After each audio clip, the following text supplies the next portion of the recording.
self-care, even conceptually, like, is selfish, right? It's like you're trying to rest, like you're trying to just like it's in yourself. It's focusing on you. But true rest focuses on God. That's where true rest is found.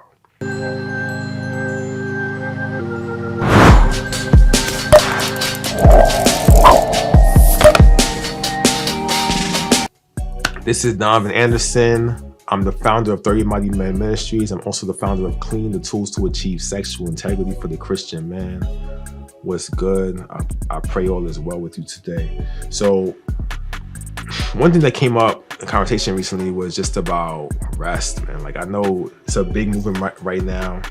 I don't know if it's among men as much as women, though. I probably hear it more among women than men. But this idea of like self-care, like self-care is like a big thing now. Everybody's trying to do self-care. You need to take time for yourself, blah, blah, blah.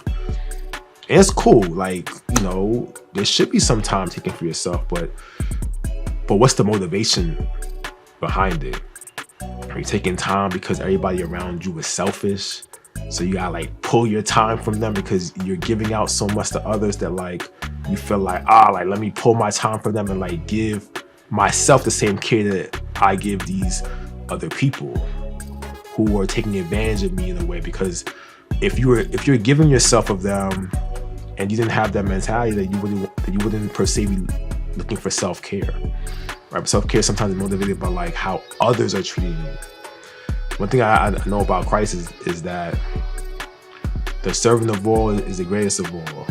That Christ is really willing to go to the base position in society, washing someone else's feet, to show us like this is the posture that we should have when like loving our neighbor, loving, especially in that case, like loving not only his brothers but also his enemy and Jews. Like he washed Judas' feet as well. But really, if you go to Leviticus 23, God outlines to Moses all the holidays that the Israelites are to follow while under him, the Lord their God. And one thing that you'll notice about this is that true rest, because self-care really is just another way of saying rest on some levels, like to get rest, to get peace, right? Under God, though, in Leviticus 23, rest really is about God. We find rest in him, in his strong tower, under his wings. That's where rest is truly found. Rest is truly about that. So for us, self-care, even conceptually, like, is selfish, right? It's like you're trying to rest, like you're trying to just like it's in yourself. It's focusing on you. But true rest focuses on God. That's where true rest is found. So I would encourage you to think about that. Think about, where do you truly find rest?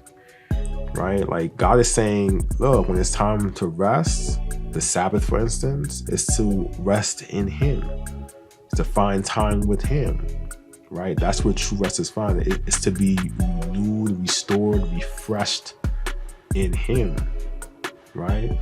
These holidays that are set up for the Israelites as well, those are times to rest in him, to put work aside and find enjoyment in him. So just some food for thought. If you're into self-care, all right, go after it. But I would suggest, think about, even in that self-care moment, think about, where does God fit into that? Or can God fit into it? And if so, fit him in. Fit him in. Make sure that your restful moments, you find time to be restored, because he is the restorer. Like, you truly, like, the rest that you truly need, the rest that, or even the peace that surpasses all understanding, right? Like, that you're looking for is in him. So I recommend that. And as always, man, these videos are not for me to be seen, but for you to be encouraged. To God be the glory. Peace.